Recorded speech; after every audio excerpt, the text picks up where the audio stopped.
Le maïs occupe une place importante parmi les cultures céréalières dans la plupart des pays membres de l'espace UEMOA. Selon les pays et les zones, le maïs est soit la principale céréale entrant dans l'alimentation humaine, soit une céréale complémentaire avec le sorgho, le mil et le riz. En outre, il est aussi beaucoup utilisé dans l'alimentation animale. C'est dans ce contexte qu'une étude menée par la commission de l'UEMOA sur la sécurité alimentaire dans l'espace communautaire a permis d'identifier 5 filières prioritaires dans le maïs. Pour booster la production de cette céréale, il a été mis en place le projet de valorisation de maïs à haut rendement dans l'espace UEMOA.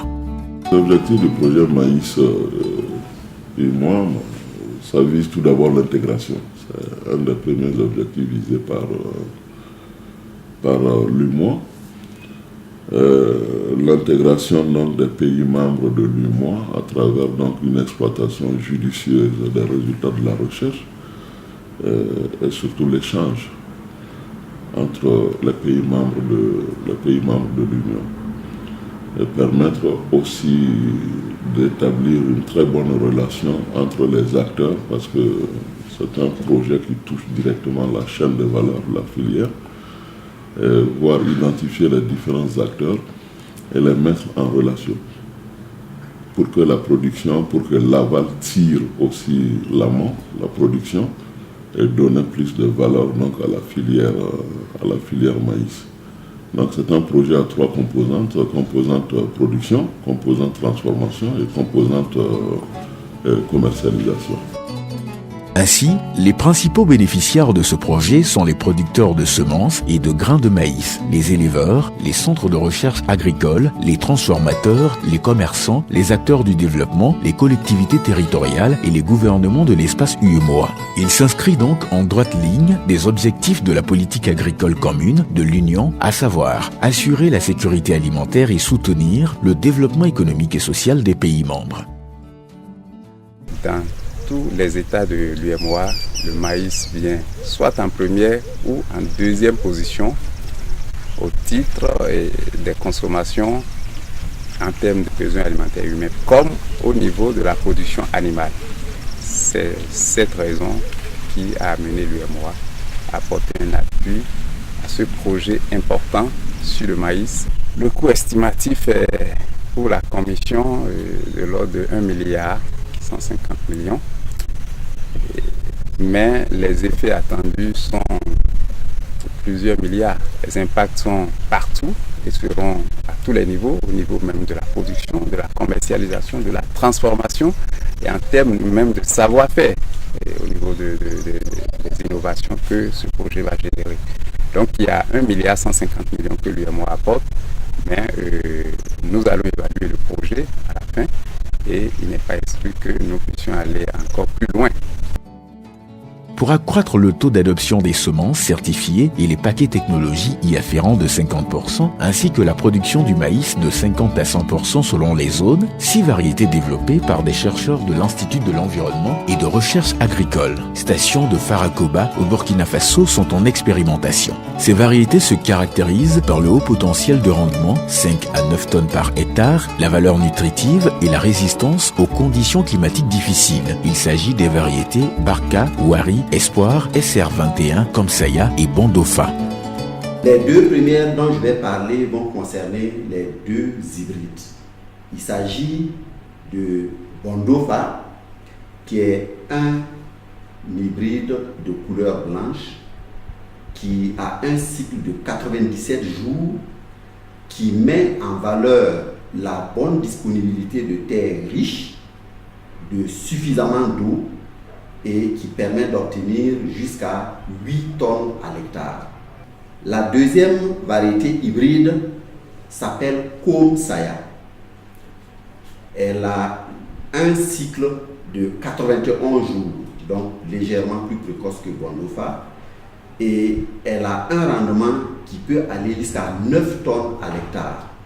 Donc, et elle est riche en protéines, elle est jaune, donc riche en vitamine A. Espoir est une variété jaune, riche en protéines et d'une maturité de 97 jours. Et Étant jaune, elle est riche en vitamine A. Son rendement moyen à l'hectare est de 6 tonnes et demi. Ses épis arrivent à maturité, tandis que le feuillage reste vert. Et cela permet de valoriser son fourrage pour l'alimentation donc des animaux. La variété SR21 est une variété blanche de 97 jours et d'un rendement de 5 tonnes 100 à l'hectare. Et elle est résistante à l'ensemble des maladies que nous rencontrons sur la culture dans la zone de l'espace UEMOA. C'est un maïs qui est également très approprié pour la transformation. La 5e variété s'appelle Wari. Wari qui veut dire de l'argent. Parce que cette variété donne à l'hectare suffisamment de maïs pour avoir le maximum d'argent. C'est une variété qui est jaune, de cycle 91 jours, donc précoce, et qui peut être sémée très dense pour avoir le maximum d'épis. La variété Barca est une variété spéciale, appelée variété spéciale Sahel, parce que cette variété permet justement d'étendre l'aire de production du maïs dans tout le Sahel. Bandoukoui, dans la région de la boucle du Mohoun, au Burkina Faso. Nous sommes ici dans le champ de Souleymane Tiaou, une exploitation qui présente une physionomie fort appréciable. Cet agriculteur fait partie des producteurs qui ont opté pour la culture des nouvelles variétés développées dans le cadre du projet Maïs UEMOA. Cette année, moi j'ai produit du Komsaya, SR21 et Barca. Komsaya est un peu précoce et productif et ça a un bon rendement. Le Barca, lui, a un cycle plus court et résiste beaucoup à la sécheresse. Avec les rendements que les nouvelles variétés ont, au lieu de produire 4 hectares, on produit 2 hectares et on a le même rendement que les anciennes variétés. Commune de Diguera, dans la région des Hauts-Bassins au Burkina Faso. De nombreux producteurs ici ont reçu des semences dans le cadre du projet Maïs UEMOA. Le producteur Siré Brahma Traoré, après avoir expérimenté les 6 variétés proposées, a opté pour la variété Komsaya. Il compte obtenir de bons rendements. Il relève cependant la nouvelle menace que constituent les chenilles légionnaires. Komsaya, Barca, Espoir, Bondofa, Wari. J'ai semé les variétés comme Saya, Barca, Bondofa, Wari et SR21.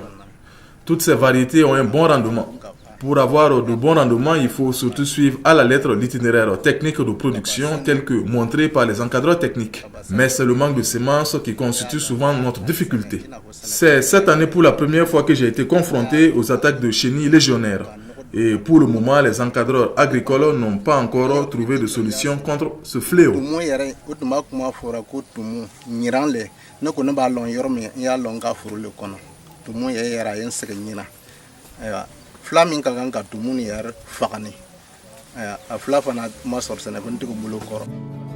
Dans le souci d'enseigner l'itinéraire technique de production aux paysans, des champs-écoles de démonstration appelés parcelles vitrines de producteurs ont été mises en place, comme ici à Diguera, dans la région des Hauts-Bassins. Ces parcelles individuelles de 200 mètres carrés chacune permettent de montrer aux producteurs en conditions réelles la culture de ces différentes variétés. Nous montrons aux producteurs comment il faut labourer par rapport au sol, comment il faut s'aimer avec des écartements précis par variété, à quelle date il faut appliquer les intrants. Et j'ai eu à former l'année dernière. Je peux dire que j'ai pu toucher voire 500 producteurs. Et cette année, il y a eu des formations, je les ai formés comment produire le maïs pour que ça soit vraiment rentable. Et là, il y avait des kits donnés par le docteur La Recherche. Voilà. Chaque participant repartait avec un kit au moins où il pouvait faire au moins 200 mètres carrés, voire un quart d'hectare. Là, il y a eu au moins minimum 36 bénéficiaires. Tous ceux qui arrivent à suivre ces formations, même ils arrivent à convaincre d'autres producteurs à faire comme eux. Ceux qui ont fait les 200 mètres carrés, pour qu'ils puissent vraiment faire mieux là, le projet les a donné un quart d'hectare cette année et qu'ils appliquent les dons là. Outre le Burkina Faso, la phase pilote du projet est également mise en œuvre au Mali, Koulikoro, à une centaine de kilomètres de Bamako. Le comité de pilotage ainsi que des responsables des services de l'agriculture sont dans le champ de Youssouf Doumbia. En plus des 6 variétés du projet, ce producteur cultive 6 autres variétés développées par des chercheurs maliens.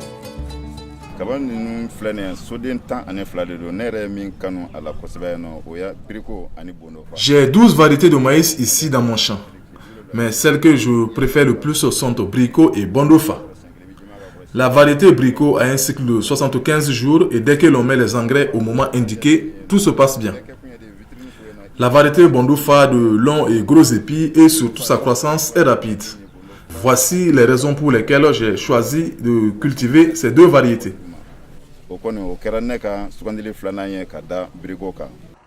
Sanakoroba, à quelques encablures de Bamako. C'est là que se trouve le champ-école de Abdoulaye Traoré. Producteur, il est le président de la plateforme multi-acteurs de cette localité, mise en place dans le cadre du projet. Dans cette vitrine, il cultive une dizaine de variétés.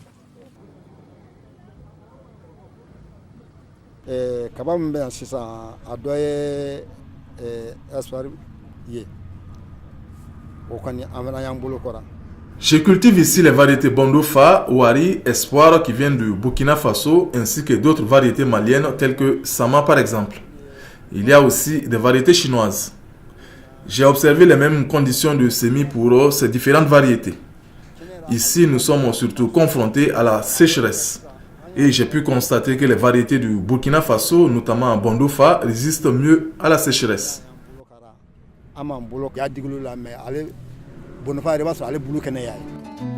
Le Niger est le 3e pays où la phase pilote du projet de valorisation de maïs à haut rendement dans l'espace UEMOA a été mise en œuvre. Sur la parcelle vitrine de Djiratawa, dans la région de Maradi, ces producteurs s'appliquent à mettre en œuvre l'itinéraire technique apprise auprès des encadreurs agricoles. Après les récoltes, les différents acteurs que sont les producteurs, les semenciers, les chercheurs et les transformateurs se sont retrouvés pour échanger sur les acquis du projet. Moi, j'ai eu 3 variétés à produire. La SR21, la Komsaya, l'Anda. Et j'ai mis aussi la variété locale pour faire un peu la comparaison. Comme par exemple, quand on prend la Komsaya, elle se développe très rapidement par rapport aux autres. Mais au niveau aussi du rendement, lorsqu'on a commencé à l'épaison, la Komsaya a été la première variété à commencer l'épaison. Mais c'est au niveau de la mûraison. Donc elle a démarré très tôt, les épis, mais à la fin, donc elle était la dernière à être mûre. Donc là on a eu des bons rendements avec la Komsaya, mais c'est avec l'attaque des chenilles là qui nous a fait des ravages. Et aussi après la variété Komsaya, nous avons aussi la SR21. C'est une variété aussi, elle est rapide et elle ne demande pas beaucoup d'engrais. J'ai fait le même rapport d'engrais pour les 4 variétés. Mais avec la SR21, j'ai eu plus de rendement par rapport aux autres. Apparues au Niger, puis s'étendant par la suite à la plupart des pays de l'espace UEMOA, les chenilles légionnaires constituent une menace pour les cultures. Elles s'attaquent aux champs, causant ainsi de nombreux ravages, un fléau contre lequel des solutions sont en train d'être trouvées. Au niveau du projet, notamment avec l'appui de l'Institut de recherche agronomique du Niger, il y a un jeune qui est parti aux États-Unis se former sur l'espèce, au moins comprendre c'est quel type d'espèce, quel est son écosystème, quelle est sa physiologie, afin de pouvoir donc le combattre. Donc il y a des actions en cours, mais l'ampleur, si aucune action n'est prise, l'année prochaine, le dégât sera énorme dans les pays membres de l'UEMOA. Au Niger, un système d'irrigation est en cours de test pour renforcer et surtout prolonger la période de la production du maïs, une technologie développée dans ce pays grâce au soutien du projet. C'est un système qui repose d'abord sur un puits avec une pompe immergée qui est connectée à un château et un surperceur qui permet de mettre la pression dans les tuyaux. Donc ça, c'est un système qui est tout à fait nouveau, qui est venu de la Chine et on s'est inspiré de leur système pour réaliser le nôtre. Donc on a ces tuyaux qui arrivent à couvrir des bandes de 3 mètres, 3 mètres. Et au niveau de cette parcelle, on a une première variété qu'on a sémée pour réaliser la maintenance variétale. De l'autre côté, vous avez la seconde qui a été sémée 2 semaines après. Comme ça nous évite d'avoir la contamination entre les deux variétés et de préserver la pureté génétique. Auparavant, on faisait cette activité uniquement en campagne hivernale, parce que quand même pour produire le maïs, il faut de l'eau. Et cette fois-ci, grâce à ce projet qui nous a appuyé pour avoir ce système, on peut réaliser cette activité le long de la contre-saison qui peut faire jusqu'à 9 mois au Niger. Un autre volet de ce projet est d'accroître considérablement la transformation agroalimentaire du maïs dans le but de susciter la consommation des produits locaux par les populations. Dans cette optique, un livret de mets locaux des différents pays à base de maïs est en cours d'édition. Déjà, au Burkina Faso, un livret de mets est disponible. Ici, cette association de femmes dans la zone de Bougouni, au Mali, propose une dizaine de mets à base de maïs. Cette spécialité est faite à base de farine de maïs, à laquelle on ajoute du sucre ou du miel. On peut aussi l'utiliser pour faire du dégué. Ce groupement de femmes de la région de Maradi au Niger est spécialisé dans la transformation du maïs. Le maïs, on fait 8 variétés. Et dans les 8 variétés-là, on fait 3 variétés avec la farine du maïs. Et les 5 variétés, c'est avec la brisure du maïs. La transformation des différentes variétés de maïs du projet se fait aussi à grande échelle. Située dans la zone industrielle de Ouagadougou au Burkina Faso, l'entreprise Mels produit de la farine et de la semoule à partir de ces variétés. Nous transformons différentes variétés de maïs, entre autres le Bondofa, Wari, SR21 et Komsaya. Par exemple, pour la semoule, et nous utilisons particulièrement le Bondofa. Et pour le grix de maïs, le SR21 serait beaucoup plus indiqué. La transformation du maïs en alimentation pour le bétail fait aussi partie des objectifs spécifiques du projet. À terme, il s'agira d'accroître la transformation des résidus culturaux de 50% et celle du maïs grain de 25% pour l'alimentation animale. Le processus se fait à travers des formations à l'endroit des agents vulgarisateurs des services techniques de l'agriculture et des ressources animales, également à l'endroit des agro-pasteurs. Et la formation porte essentiellement sur la transformation physique des résidus de culture, notamment les tiges de maïs, et aussi sur la transformation du maïs grain pour l'alimentation de la volaille. C'est des variétés qui donnent de très bons rendements. Je vais parler essentiellement des résidus, parce que c'est ça qui nous concerne. Nous avons par exemple le Komsaya qui peut nous donner près de 15 tonnes à l'hectare de résidus de récolte. La disponibilité en semences certifiées de ces nouvelles variétés au profit des producteurs pourra être facilitée grâce aux structures de production existantes dans la plupart des pays de l'UEMOA. On suit les parcelles pas à pas. Nous-mêmes on le fait, le contrôle qualité, au champ d'abord et après la récolte. On fait le triage depuis les épis et après on envoie, c'est-à-dire l'équipe technique aussi pour égrainer, surtout pour le maïs. On envoie une équipe, si les épis sont bien triés, maintenant on égraine. Les semences du projet Maïs et moi, et nous avons les maïs jaunes, qui est Espoir, et Wari, et Komsaya. Et en blanc, nous avons le Barka et le Bondofa. Et ce sont ces deux variétés, en tout cas en blanc, qui sont plus prisées. S'il pleut, les paysans s'alignent dans nos boutiques pour acheter. Donc ça veut dire que effectivement, ces maïs sont acceptés par les paysans. Ils ont vu la rentabilité et les rendements de ces variétés. Donc il y a un engouement derrière ces variétés. L'installation des plateformes multi-acteurs d'innovation a ainsi permis une mise en synergie de tous les acteurs de la chaîne de valeur maïs, que sont les producteurs semenciers, les producteurs de maïs grain, les transformateurs, les commerçants, les éleveurs et les équipementiers. Il y a aussi le développement des infrastructures de stockage au niveau des zones de production de maïs, ainsi que l'émergence des distributeurs d'intrants, à savoir les engrais, les pesticides et surtout les semences. Aussi, des plateformes multi-acteurs ont été mises en place dans les différentes zones d'intervention. Objectif, rapprocher les entrants des producteurs, disposer d'espaces de stockage et favoriser les échanges entre différents acteurs. La phase pilote du projet de valorisation de maïs à haut rendement dans l'espace UEMOA a permis la mise à disposition de semences aux producteurs, le renforcement de capacités des acteurs du monde agricole et des missions de suivi au Mali. Autant d'activités qui ont permis d'engranger des résultats notables qui nécessitent d'être pérennisés. Nous avons opté pour un test comparatif variétal en station, des parcelles de démonstration au niveau des producteurs, où il y avait une variété du Burkina, une variété du Mali, plus une autre variété que le paysan peut l'amener.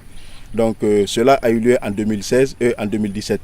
Il y a eu également le renforcement des capacités de l'encadrement, parce qu'il n'est pas sans savoir qu'aujourd'hui, avec la formation qui se fait à travers les différents pays, le départ à la retraite, les jeunes qui arrivent, il importe de renforcer leurs capacités en termes d'appui au niveau des producteurs. Donc le projet nous a permis de faire cela. À peu près en 2016, nous avons formé 36 encadreurs du monde paysan, 205 paysans sur l'itinéraire technique de production rentable du maïs.